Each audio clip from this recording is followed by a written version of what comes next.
اور کروڑوں روپے یہاں سے کما کے چلے گئے ہیں، اور ابھی بھی جو ہے یہ صبر نہیں کر رہے ہیں۔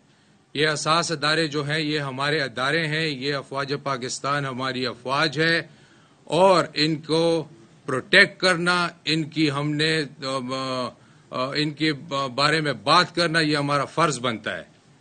وہ خود ان چیزوں کو نہ تردید کر سکتے ہیں، نہ وہ اپنا ڈیفینڈ کر سکتے ہیں۔ یہ ہماری حکومتوں کا فرض بنتا ہے کہ ایسی چیزوں کو ہم آئیڈینٹیفائی کریں اور آپ کے سامنے ہم لے کے آئیں۔ یہ اساس ادارے کے سربراہ جو ہمارے مرکزی ہیں بار بار ان کو ٹارگٹ کرتے ہیں۔ ابھی انہوں نے ہمارے یہاں پہ خیبر پختونخوا کے ہمارے جو اساس اداروں کے سربراہان ہیں ان کو ٹارگٹ کیا ہے، بلا کسی ثبوت کے، بلا کسی وجہ کے، اور اس کی ہم پرزور مذمت کرتے ہیں۔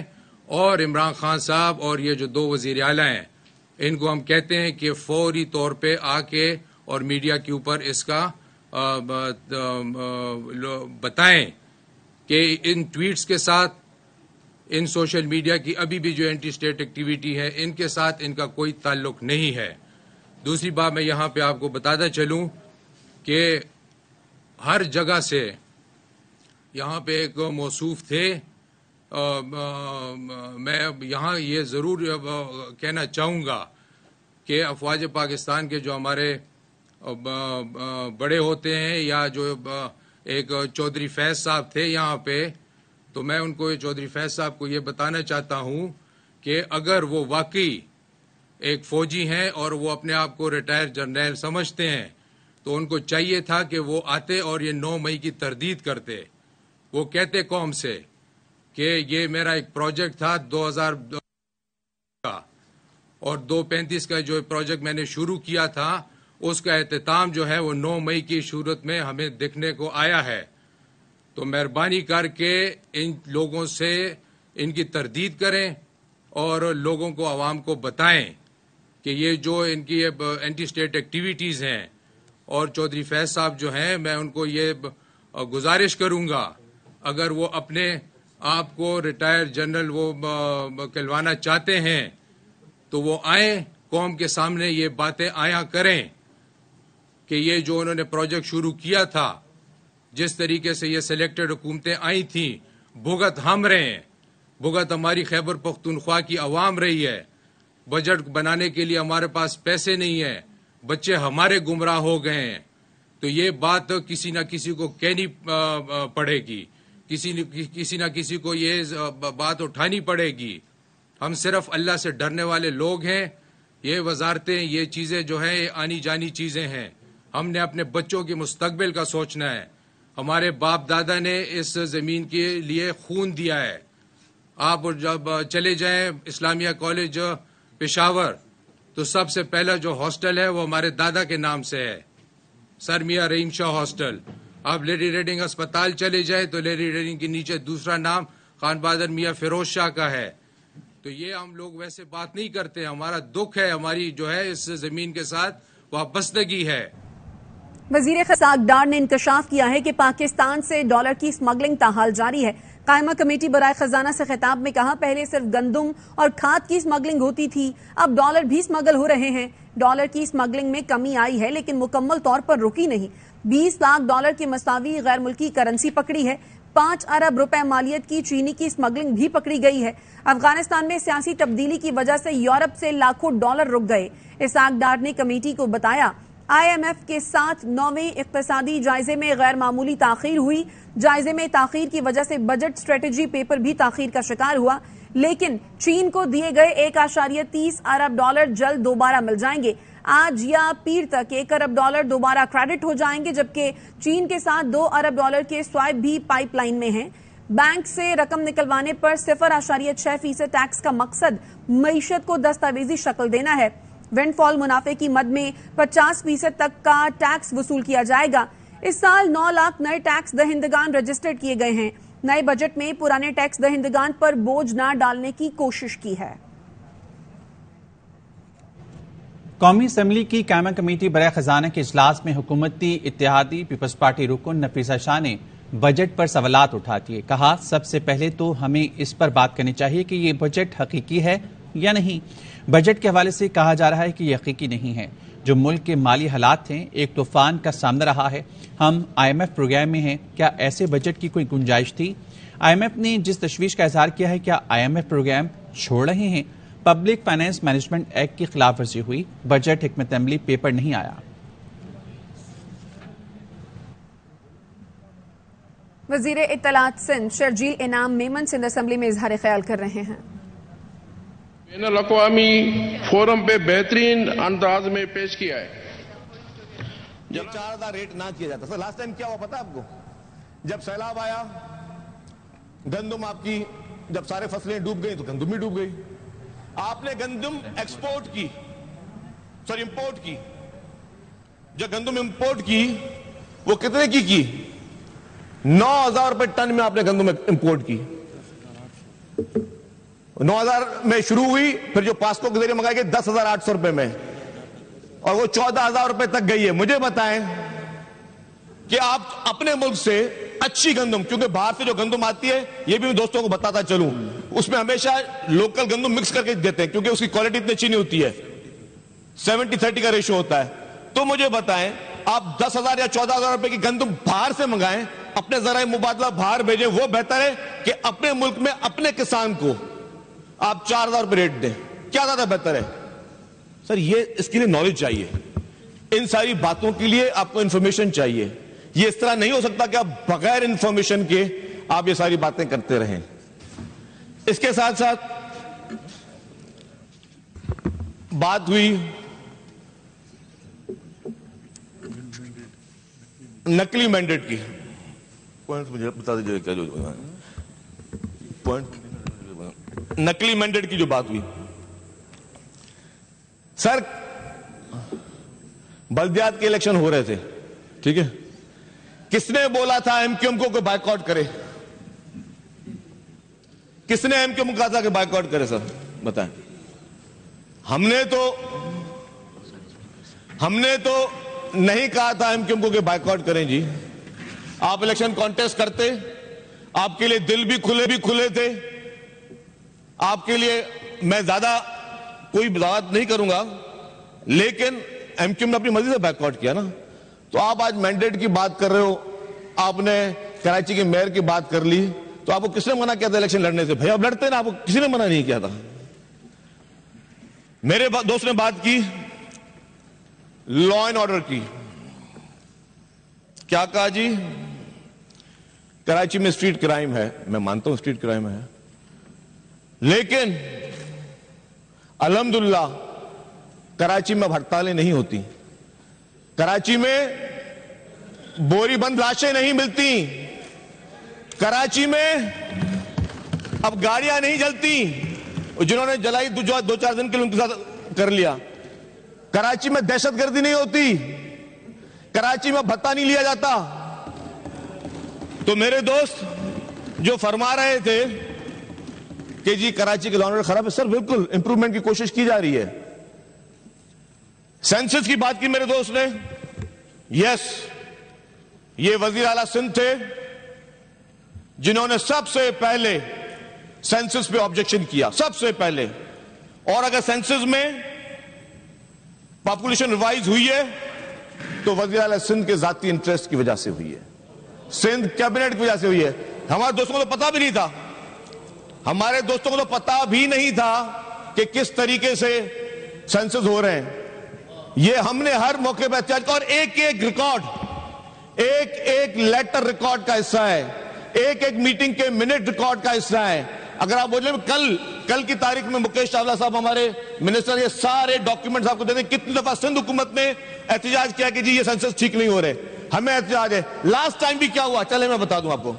تو آج ہمارے فاضل دوست جو فرما رہے تھے کہ سینسس میں, میں سوال پوچھتا ہوں ابھی, اور وہاں سے سیٹوں میں بیٹھ کر بات بھی ہو رہی, کیوں آپ کو صرف اس سینسس پہ اعتراض تھا یا اس سے پہلے سینسس پہ اعتراض تھا یا نہیں تھا؟ جواب دے دیں مجھے. اس سے پہلے سینسس ہوا تھا, اس میں بھی سندھ کے ساتھ زیادتی ہوئی. پاکستان پیپلز پارٹی کے چیف منسٹر, اس وقت آپ کے عمران خان نیازی پرائم منسٹر تھے, پاکستان پیپلز پارٹی کے چیف منسٹر نے جو فیڈرل گورنمنٹ میں میٹنگ ہوئی اس میں ڈسینٹنگ نوٹ دیا کہ ہم اس سینسس کو نہیں مانتے. آپ کے ایم کیو ایم کے وزیر جو اس وقت فیڈرل کیبنٹ کا حصہ تھے, انہوں نے سائن کر دیا کہ ہم سینسس کو مانتے ہیں. تو کس نے کمپرومائز کیا؟ ہم نے کیا یا آپ نے کمپرومائز کیا؟ جواب دیں مجھے. اپنی تقریر میں بولنا جواب. بیٹھ جاؤ, تقریر پہ بات کرنا اپنی, بیٹھ جاؤ. ہاں تو میں بتا رہا ہوں, آپ کی پارٹی نے, آپ کی پولیٹیکل پارٹی نے اس وقت کنسنسس دیا کہ ہاں سینسس ٹھیک ہوئے ہیں.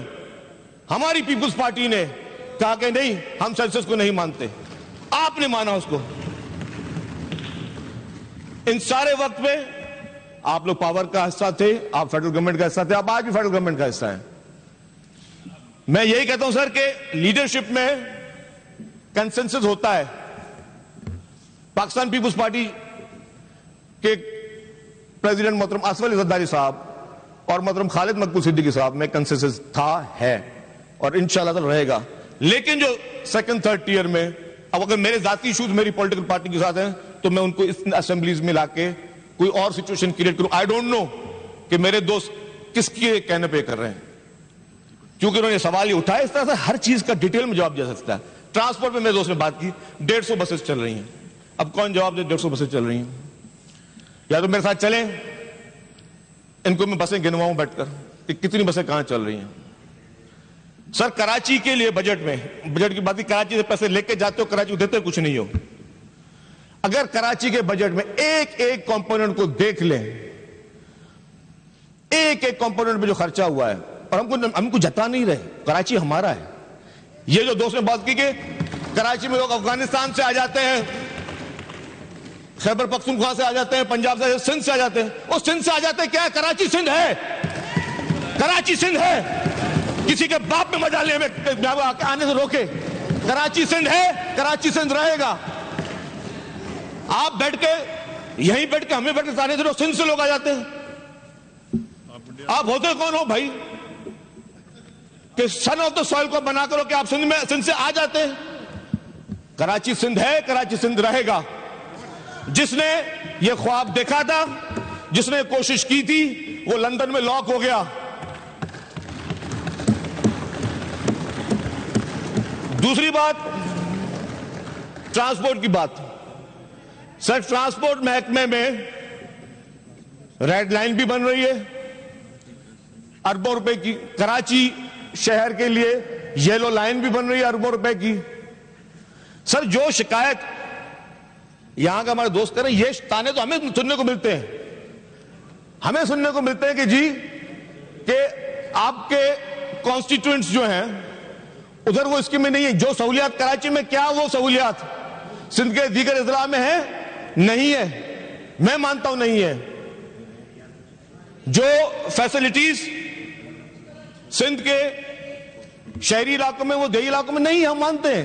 جو بجٹ کے رقم کمپیریزن کر لیں, بیٹھ جائیں کہ جو بجٹ کے رقومات کراچی شہر کے لیے میگا پروجیکٹس ہیں, کیا سندھ کے دیگر ضلعوں کے لیے نہیں ہے؟ تو سر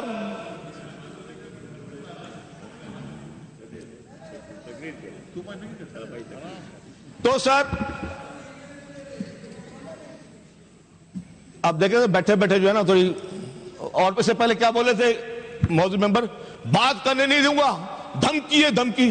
او بھائی تم دھمکی دینے والے ہوتے کون ہو؟ تمہاری دھمکی مانتا کون ہے؟ تمہیں پوچھتا کون ہے؟ دھمکی ہے. دوسرا سر, دوسرا جو ٹرانسپورٹ کے پروجیکٹ میں بات کر رہا تھا سر, الحمدللہ کراچی پاکستان کا وہ واحد شہر ہے جس میں ای وی بسز شروع کی گئی ہیں. کراچی پاکستان کا واحد شہر ہے جس میں پنک بسز شروع کی گئی ہیں. اور انشاءاللہ تعالی کراچی پاکستان کا وہ واحد شہر ہوگا اور پہلا شہر ہوگا جہاں پر ای وی ٹیکسیز اور پنک ٹیکسیز بھی شروع ہوں گی. یہ آپ کا ٹرانسپورٹ ڈپارٹمنٹ آپ کے لیے کرے گا, چاہے کسی کو اچھا لگے چاہے کسی کو اچھا نہ لگے. یہ سہولیات ہم نے سب کے لیے فری آف کاسٹ لگائی ہوئی ہیں کہ لوگ, یہاں کے لوگ سبسڈی والی رقم میں بیٹھ کے یہاں پہ کام کریں. 50 روپے میں لوگ جو ہے وہ 40 کلومیٹر 30 کلومیٹر کا سفر طے کر رہے ہیں. اور میں پھر بول رہا ہوں, یہ کسی پہ احسان نہیں, یہ ہمارا کام ہے کراچی کے لوگوں کے لیے خدمت کرنا. K4 کے لیے K4 کے لیے جو کام ہو رہا ہے, جس سپیڈ میں ہو رہا ہے, پیسے رکھ رہے, سندھ گورنمنٹ بھی رکھ رہی ہے, فیڈرل گورنمنٹ بھی رکھ رہی ہے, ہب کے ذریعے وہ منسٹر لوکل گورنمنٹ اپنی تقریر میں بتائیں گے کام ہو رہا ہے. سر ہمارے دوستوں نے اعتراض کیا جی کہ کراچی شہر میں ہیلتھ کی فیسلٹیز نہیں ہے. اب سر میں اس سے زیادہ تو میں سمجھتا ہوں کہ کوئی اور جھوٹ کا پلندہ ہو نہیں سکتا. پورے پاکستان بھر میں اگر سب سے زیادہ ٹاپ کوالٹی کی کوئی free of cost health service ہے تو صوبہ سندھ میں اور سندھ کے شہر کراچی میں ہے. پورے پاکستان, اوپن چیلنج, نام لے دیں, مجھے لے دیں, لاہور کا نام لے دیں, مجھے اسلام آباد کا دے دیں, مجھے پشاور کا دے دیں, مجھے کوئٹہ کا دے دیں. کون سا پاکستان کا صوبہ ہے جس میں ابھی تک 25 سے زیادہ NICVDs کھل چکے ہیں, جس میں فری آف کاسٹ اسٹنٹس ڈل رہے ہیں, لوگوں کی اینجیوپلاسٹی اینجیوگرافی ہو رہی ہے. پورے پاکستان مجھے ایک جگہ بتا دیں. انفیکشن ڈیزیز سر, انفیکشن ڈیزیز کے ہاسپٹل کراچی میں پاکستان کی پہلی ہاسپٹل ہے. سائبر نائف سر, سائبر نائف جو اس وقت آپ دنیا کے کسی بھی ملک میں چلے جائیں, امریکہ میں چلے جائیں, $60,000-70,000 پر پیشنٹ, اور یہاں پہ مفت کا علاج ہو رہا ہے. اربوں روپے کی سبسڈیاں یہاں ہاسپٹل کو دی جا رہی ہیں, اربوں روپے کی, لیکن کسی سے کوئی پیسے نہیں لیے جا رہے, کسی پیشنٹ سے پیسے نہیں لیے جا رہے. گمبٹ ہاسپٹل سر, وہ ہے خیرپور میں, قائم علی شاہ صاحب کی مہربانی سے, اس وقت چیف منسٹر تھے, پاکستان کا واحد ہاسپٹل جس میں free of cost liver lungs کا ٹرانسپلانٹ ہو رہا ہے. یہ کس میں ہے؟ یہ آپ پیپلز پارٹی کی سندھ حکومت کر رہی ہے. سر ہیلتھ میں کہتا ہوں اوپن چیلنج ہے نا, جس پلیٹ فارم پہ بیٹھ کے آپ نے بات کرنی کریں. انسان کی زندگی کے لیے سب سے زیادہ امپورٹنٹ کیا ہوتا ہے؟ انسان کی زندگی کے لیے سب سے زیادہ امپورٹنٹ اس کی صحت ہوتی ہے, اس کی جان ہوتی ہے, اور اسی جان کا سب سے زیادہ اگر خیال کس نے رکھا ہے تو وہ آپ کی پاکستان پیپلز پارٹی کے حکومت سندھ نے رکھا ہے. یہاں پر نفرت کی باتیں بہت لوگ کرتے ہیں لیکن جوڑنے والے کم ہوتے ہیں. میں سمجھتا ہوں کہ پاکستان پیپلز پارٹی نے کی کامیابی یہ ہے کہ ابھی الیکشن ہوئے سر کراچی میں, ملیر میں پاکستان پیپلز پارٹی جیتی, ملتان میں پاکستان پیپلز پارٹی جیتی, کشمیر میں پاکستان پیپلز پارٹی جیتی. یہ ہے ملک کو جوڑنے والی پارٹیاں. اور جو پارٹیاں نفرت کی سیاست کرتی ہیں, جو نفرت کو پروموٹ کرتی ہیں, ان کا حال بھی دیکھ رہے ہیں, وہ دن بدن سکرتی جاتی ہیں. ان کے لیے یہ حالات بھی آ جاتے ہیں کہ الیکشن میں کھڑی بھی نہیں ہو سکتی ہیں. تو سر ہم چاہتے ہیں کہ نفرت کی سیاست کو ختم کیا جائے, جو امن اور بھائی چارے کی سیاست, جو ہماری لیڈرشپ کا درس ہے, اس کو ہم لے کر چلیں, سب پارٹی کو لے کر چلیں. مجھے بڑا افسوس ہوا کہ یہاں پہ جو تقریر کی گئی, سر یہ تو میرا تھا اس تقریر کا جواب. اب مجھے پتا مکیش صاحب تھا مجھے سیپریٹ تقریر تو نہیں کرنے دیں گے بجٹ پہ, تو میں اسی پہ ہی جو باقی کچھ پوائنٹ سے وہ میں ایڈ کرتا چلوں. سر حکومت سندھ نے, میں کہتا ہوں کہ واقعی ابھی بھی سونامی کی وارننگ تھی. میں سلام پیش کرتا ہوں ہماری گورنمنٹ آف سندھ کو, ہمارے چیف منسٹر کو, پاکستان پیپلز پارٹی کی لیڈرشپ کو, محترم بلاول بھٹو زرداری صاحب کو, جناب آصف علی زرداری صاحب کو, محترمہ فریال تالپور صاحبہ کو. جس طریقے سے سونامی کی وارننگ آئی, پوری کی پوری لیڈرشپ ایک MPAs اور MNAs کے ساتھ رابطے میں تھی. ٹھٹا ہو, سجاول ہو, بدین ہو, کراچی کے کوسٹل بیلٹس ہو, ہر جگہ پہ آپ کے اور ہمارے الیکٹڈ ریپرزینٹیٹیوز وہاں پہ موجود تھے. سر آپ کو پتا ہے کتنے لوگوں کو ایویکویٹ کیا 3 دنوں میں؟ کتنے لوگوں کو؟ 76,000 لوگوں کو 3 دنوں میں ایویکویٹ کیا ہے. اور اگر خدا نہ خواستہ نہ کرتے تو کیا ہوتا؟ وہ جو دیہات ہیں, سونامی نہیں آیا لیکن پانی کی ہائی ٹائیڈ جو اگر وہ دیہات سارے پانی کے نیچے ہیں. اس وقت ہمیں پورے ریسورسز لگانے پڑتے ان کو ریسکیو کرنے میں, اور اس میں اس پورے عمل میں آپ کے سندھ گورنمنٹ, آپ کی انتظامیہ, ہماری آرمی, ہماری رینجرز, ہماری نیوی, ہماری کوسٹ گارڈ, سارے ادارے مل کر انہوں نے اس پورے ریسکیو آپریشن کو بنایا ہے, آگے کیا ہے. لیکن کیا تھا سر, یہ حکومت کا ویژن تھا. ظاہر ہے اس میں کروڑوں روپے خرچ ہوئے ہوں گے. آپ 76,000 لوگوں کو ایک جگہ سے شفٹ کر کے دوسری جگہ لے جائیں, پھر ان ریلیف کیمپوں میں کھانا پہنچانا, ان ریلیف کیمپوں میں بسترے پہنچانا, ادھر 3 وقت تک کھانا دینا, وہاں پہ میڈیکل کی فیسلٹیز دینا. ابھی ریسکیو 11 22 کی ساری گاڑیاں وہاں پہ موجود ہیں. اسی طریقے سے آپ کے جتنی گورنمنٹ کی مشین ہے ساری الرٹ ہے. کراچی کے لیے بھی سکھر سے, لاڑکانہ سے, جو بھی ہمارے ڈی واٹرنگ پمپ سے سی ایم صاحب نے یہاں پہ منگوا کے رکھ دیے کراچی کے لیے, اگر خدا نہ خاصا یہاں کلاؤڈ بس کی جو چانسز ہو رہے تھے وہ ہو جائیں تو ہم لوگوں کو ہم لوگ جو ہے وہ صحیح ٹائم پہ ہم ساری چیزوں کو ڈرین کر سکیں. تو یہ گورنمنٹ آف سندھ سر ہمیشہ یہ ان آزمائشوں نے ہمیں سکھایا ہے. جس طرح میں نے کہا پچھلے سیلاب میں سر, اس سے پہلے کووڈ میں کیا ہوا تھا, ایک موذی مرض پوری دنیا کو ہلا کے رکھ دیا. آج دن تک پوری دنیا کووڈ کے آفٹر افیکٹ سے نہیں نکل سکی ہے. کافی ملک بینک کرپٹ ہو گئے, کافی ملکوں کی اکانومی بیٹھ کے جو آج دن تک نہیں کھڑی ہو سکی. آپ کے ملک میں بھی یہی ہوا, لیکن یہی آپ کی سندھ حکومت تھی, یہ آپ کی سندھ حکومت جس نے تمام لوگوں کو نہ صرف ریلیف دیا لیکن آپ کی ہیلتھ فیسلٹیز اس وقت جس طریقے سے آپ کے ایکسپو سینٹرز میں یہ بنائی گئی, اس کے کووڈ کے سینٹرز بنائے گئے, پورے سندھ کے ہر ضلع میں بنائے گئے, ویکسینیشنز منگوانا, سب چیزیں کرنا, یہ سارا سندھ حکومت نے کیا, عوام کے لیے کیا, عوام کے پیسوں سے کیا, عوام کے لیے کیا, عوام کا پیسہ عوام کے اوپر خرچ کیا. لیکن جس کے ریلیف جیسا یہ سیلاب کی میں بات کر رہا تھا, یہ سیلاب بہت بڑی آفت تھی, آپ کو بھی پتا ہے کہ اس نے کیا حشر کر دیا تھا. لیکن آپ کی اور ہماری سندھ حکومت نے لاکھوں افراد کو بارشیں پڑ رہی ہیں, لکڑیاں گیلی ہیں, لوگوں کے پاس کھانے کے لیے خوراک نہیں تھی,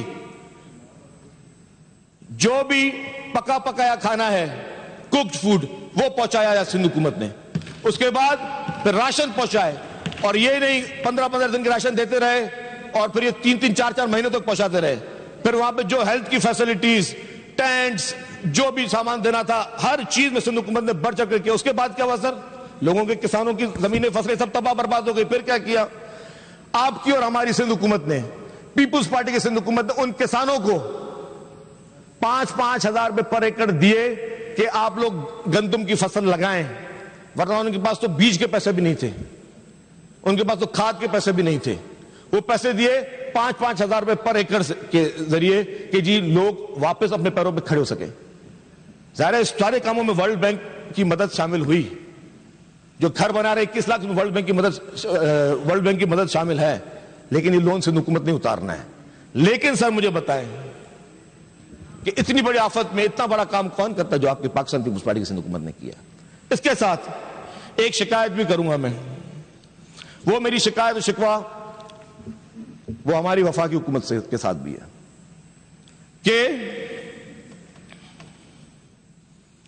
جو وعدے کیے گئے کراچی کے لیے, پورے صوبے کے لیے, ایک ڈیولپمنٹ کے وعدے تھے, وہ اس بجٹ میں مجھے نظر نہیں آئے. جو دوسرے اہم وعدے تھے ان سے بھی امپورٹنٹ, وہ ان سیلاب زدگان کے ساتھ جو وعدے تھے وہ پورے نہیں ہوئے وفاقی حکومت کی جانب سے. وفاقی حکومت کی طرف سے یہ کہا گیا تھا کہ جی ہم گھر بنانے میں بھی اپنا شیئر دیں گے, میجر شیئر سندھ حکومت کا تھا, ایک پورشن فیڈرل گورنمنٹ کا تھا, وہ نہیں دیا. جو لوگوں کو کھاد خوراک کے لیے جو پیسے, کیش پیسے دیے گئے ہیں, اس کے لیے بھی جو وفاق نے وعدہ کیا تھا وہ پورا نہیں کیا. تو اس سے شکایت ہماری بنتی ہے. وفاق کی یہ ذمہ داری ہے کہ جو سندھ کے گریونسز ہیں, جو سندھ سے وعدے کیے ہوئے ان کو پورا کریں, کیونکہ وزیر خارجہ بلاول بھٹو اسلام آباد میں تقریب سے خطاب کر رہے ہیں. The foundation of this prestigious institute was laid by my grandfather, Shaheed Zulfikar Ali Bhutto. His vision for a think tank that would shape Pakistan's foreign policy discourse has undoubtedly borne fruit over the past 5 decades. Its analysis of key geopolitical trends, particularly those of significance to Pakistan in our region have been highly regarded by the Foreign Office and the government in general. I would also like to acknowledge all the eminent chairs and director generals, research faculty and staff who have contributed to the Institute's work at various points and helped it evolve into a premier think tank for Pakistan. Distinguished guests, the world today is beset by interlocking food, fuel, financial crises, and the existential threat of climate change. The most distinguishing feature of our times is the intensifying great power contestation, which has in its wake the potential to divide the world, undermine the prospects of international collaboration, and to tackle global challenges, and even evoke major power conflict. If the current trends are not checked and reversed, I dread that we might end up losing the world as we know it, while seeking to preserve the current world order. Pakistan's foreign policy, therefore, must be imaginative, multidimensional, and flexible enough to adapt to the rapidly transforming geopolitical landscape across the globe. Distinguished participants, when the government assumed office in April 2022, it faced the serious challenges on the diplomatic front. Despite that, we diligently pursued a foreign policy aimed at addressing our national challenges, opening doors for our people, improving access of our goods and services, preserving sovereign decision-making at multilateral fora, and promoting multilateralism and international law while amplifying Pakistan's viewpoint at the regional and global level. Addressing our domestic issues requires quick rebuilding of ties and restoring trust with key capitals and reinvigorating substantive engagement with our traditional partners. Pakistan is committed to forging good relations with all major powers. Beyond the United States and China, this includes Europe, Russia, and Japan, as well as the ASEAN and Republic of Korea. We reinforce and deepened our traditional partnerships with Saudi Arabia, the United Arab Emirates, Turkey, Iran, and Qatar. We see a positive trend in Pakistan-Africa bilateral linkages in terms of trade, political, parliamentary, military, and security cooperation. Pakistan has clearly voiced its opposition to any bloc politics or relapse into the Cold War. Forging military alliances and assigning the role of net security provider to some countries at the expense of others is fraught with grave consequences.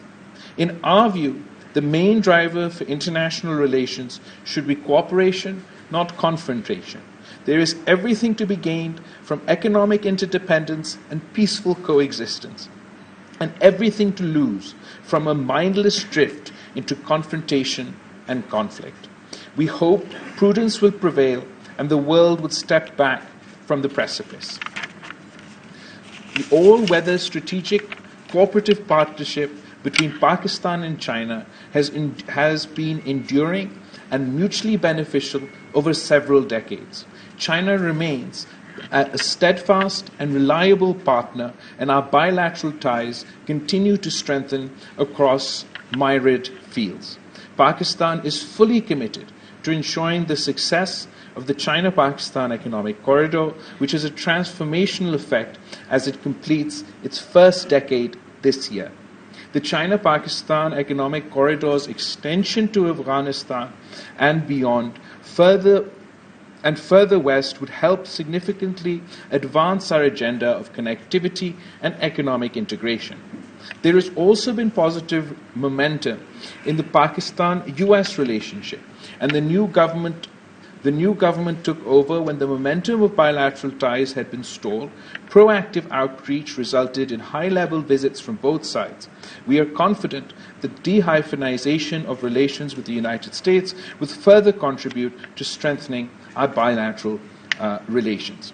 With Russia, Pakistan continues to build a relationship based on trust, understanding and close cooperation on regional and international issues of common concern. There is so much potential to be realized, there's so much potential to be realized across multiple sectors. As a friend of both Russia and Ukraine, we hope that there will be a move towards peaceful resolution of the ongoing conflict through dialogue and diplomacy. As Pakistan has stressed throughout, there has to be an adherence of the time-honored principles of interstate relations and the UN Charter, including respect for sovereignty and territorial integrity. Europe had forsaken war.